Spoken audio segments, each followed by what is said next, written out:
这都是一些常年累积下来一些成果，那我们只是代表说，刚好有这个机会跟大家做一下分享。那等一下会有3个老师也会跟大家分享一些在国际交流上面、实务运作上面的一些技巧，跟他们有带一些课程跟各位分享。那这3位老师有一位是台北市立三民国中的教务主任江信珍江主任，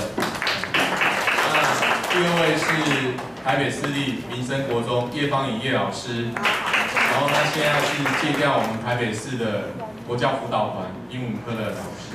那第3位是我们南雅国中赖启文赖老师。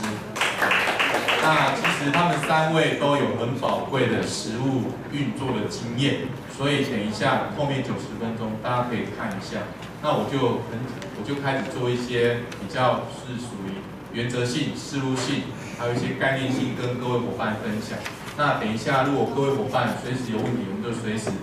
停下来，这个再讨论啦。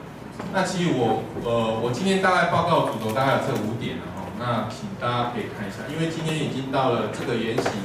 的第3天，等于是前面2天是理论的，那今天是实务的第1天。那实务还有另外明天1天，那我们这是国际交流的部分。那其实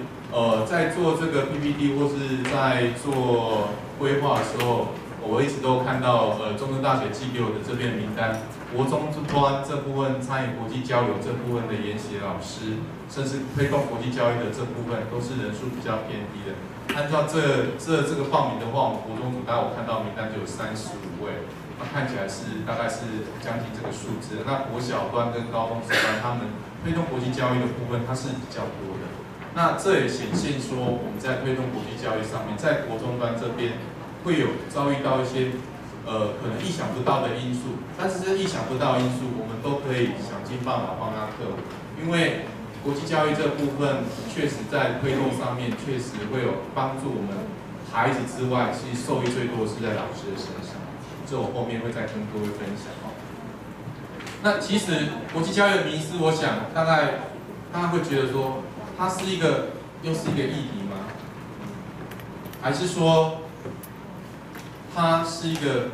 国际教育，就是进行国际交流，主要就是交换学生国际视讯的活动？还是说第3个，国际教育是精英教育，是精英学生的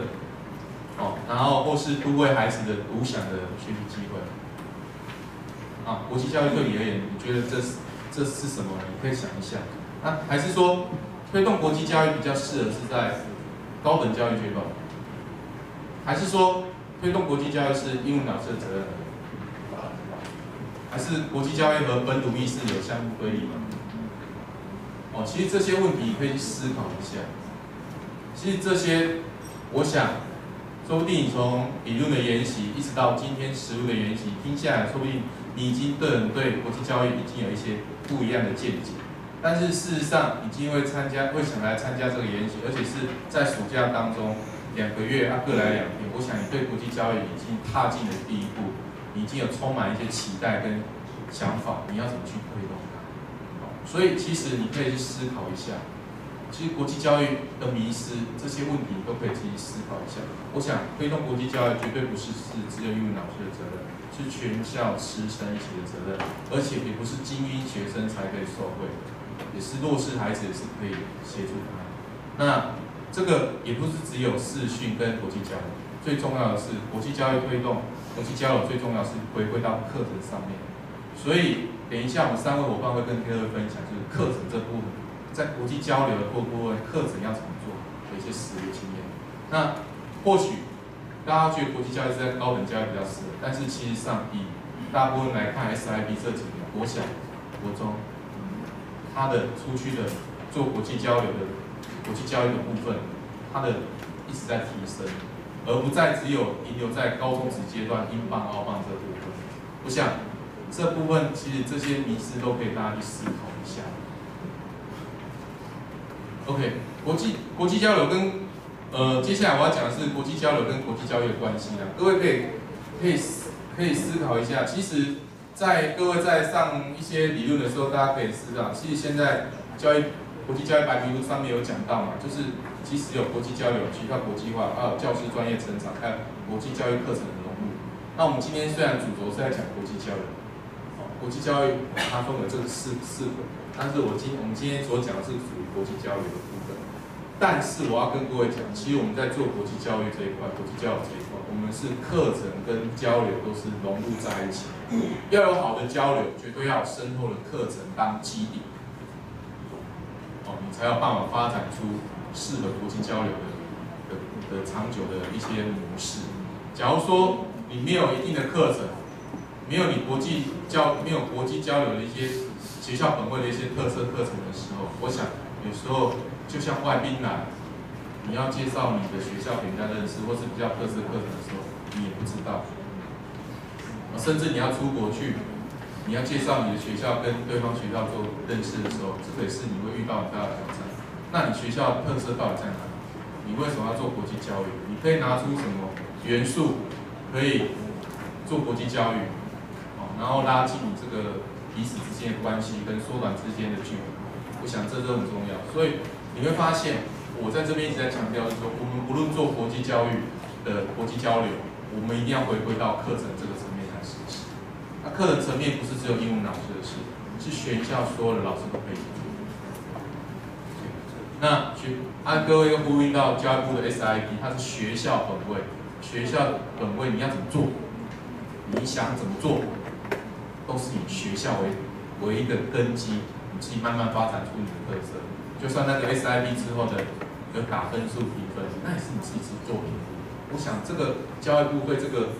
的弹性是非常大，所以大家要去思考。OK， 那国际教育的目标在教育白皮书是上面有，就是讲的国家认同、国际素养跟全球竞争力跟全球责任感。那其实这4点看起来都很大。那或许你可以慢慢的从里面的文字去品尝，然后去思考你如何去做。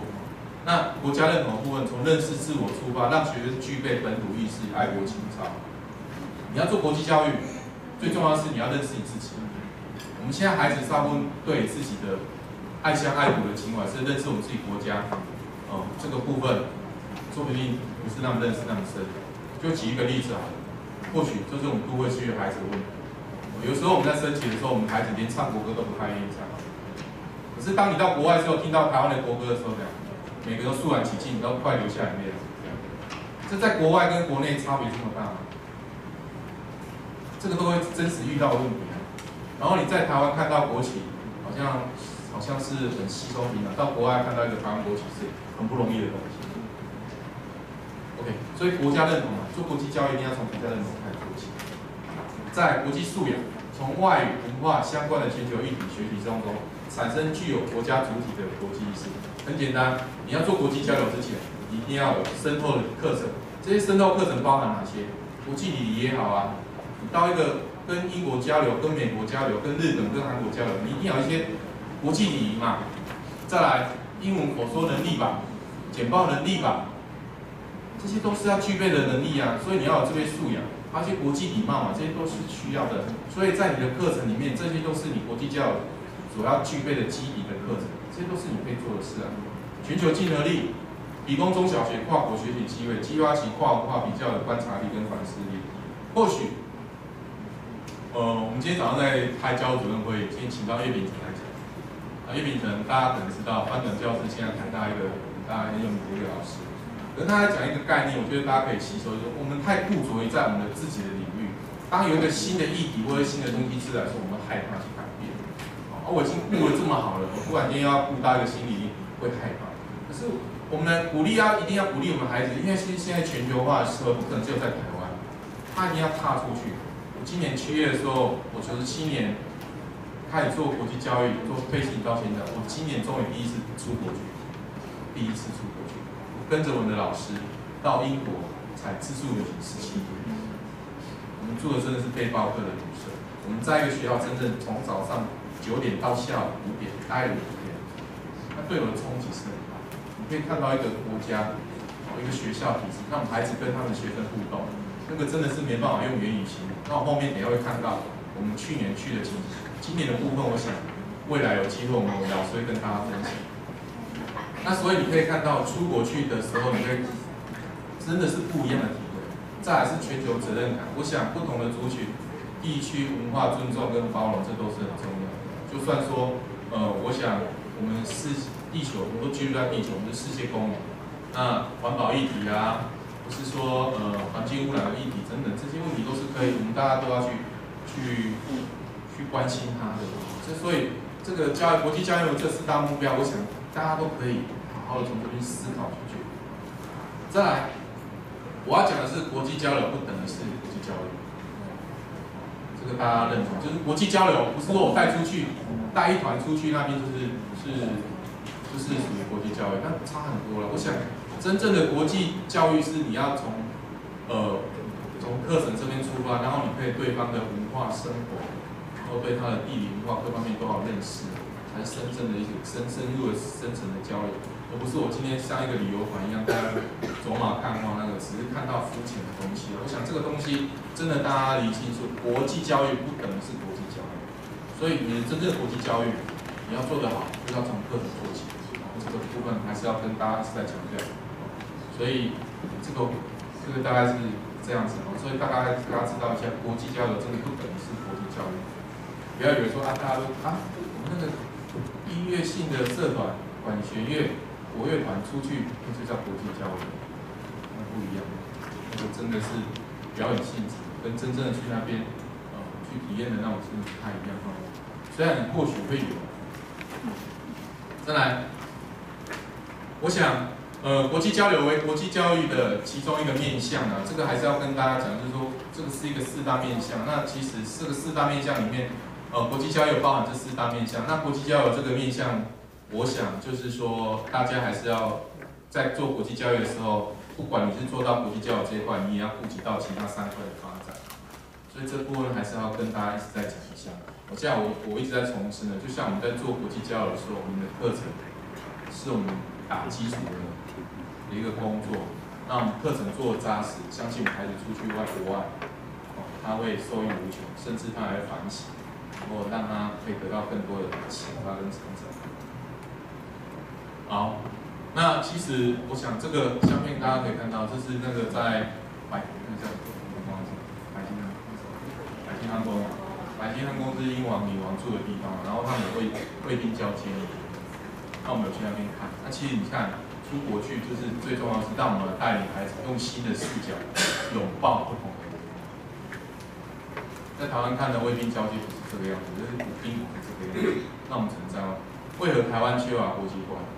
不是我们不愿意走出去，走出世界，而是我们看待世界的态度。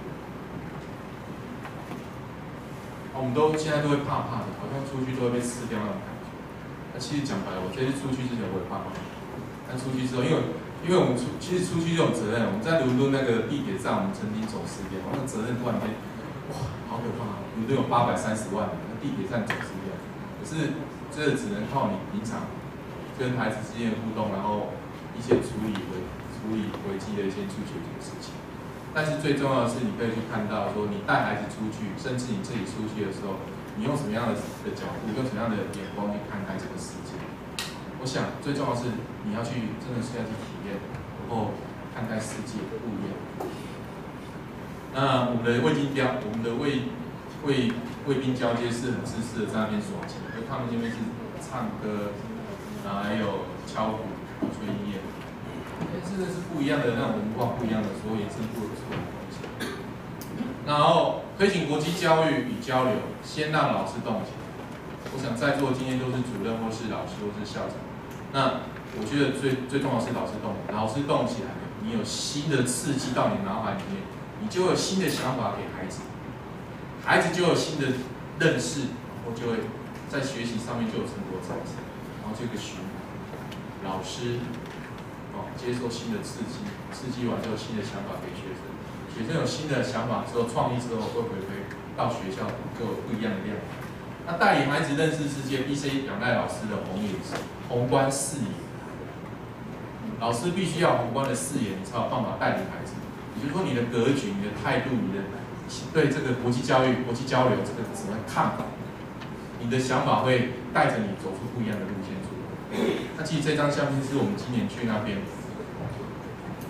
这什么课？看得出来吗？家政课，一个男老师哦，你可以想象，男老师教家政课，一节课就做完了，做那个我有点忘记那个动。那个男老师哦，很有趣的，他也来过台湾，然后跟我们聊了，跟我们老师聊很多。所以我就觉得说，其实出去看一看真的是不太一样，而且他们真的是，英国的学校的体制跟我们不一样，跟我们确实不一样。你看，那这个是他们的分任教室的设备，然后 ，OK， 再来，我想对推国际交流、国际教育对于学校会有怎样的一些效益啊？无论在对于学生或老师，甚至学校，我们可以看一下。可以体验多元的文化学习，可以让孩子、让老师体验多元文化学习。再来，结识国际教育的伙伴、学校及老师。我想你单你要做国际教育，靠单打独斗是不可能。我们台北市，我们这个三民国中或是民生国中，其实我们就是从97年一直到现在，都是一直在做国际教育的伙伴。那互相支援，互相提供一些创意想法，那这个才是。一起走下去才会源源不断。再来还有建构协同教学的平台，这个也是可以让老师有一个教学的平台。还有活化英语的教学，我想英语的教学不再是只有单以课程上面的单字文法这边的教学，我想英语的教学可以更有趣、更活泼。然后还有学校特色招生，我想大家少子化一定会遇到这个问题。当你有国际交流，真正国际交流、国际教育的这一块在推动，我想在社区、在市区对绝对都是一个很大的注意，大家会关注到。因为真正要带孩子出去，其实对各校都是一个很大的挑战。可能或许在高中端，英邦、澳邦对孩子都做得很多，甚至很多的交换学生，无论社也好，国际志工也好，对高中生。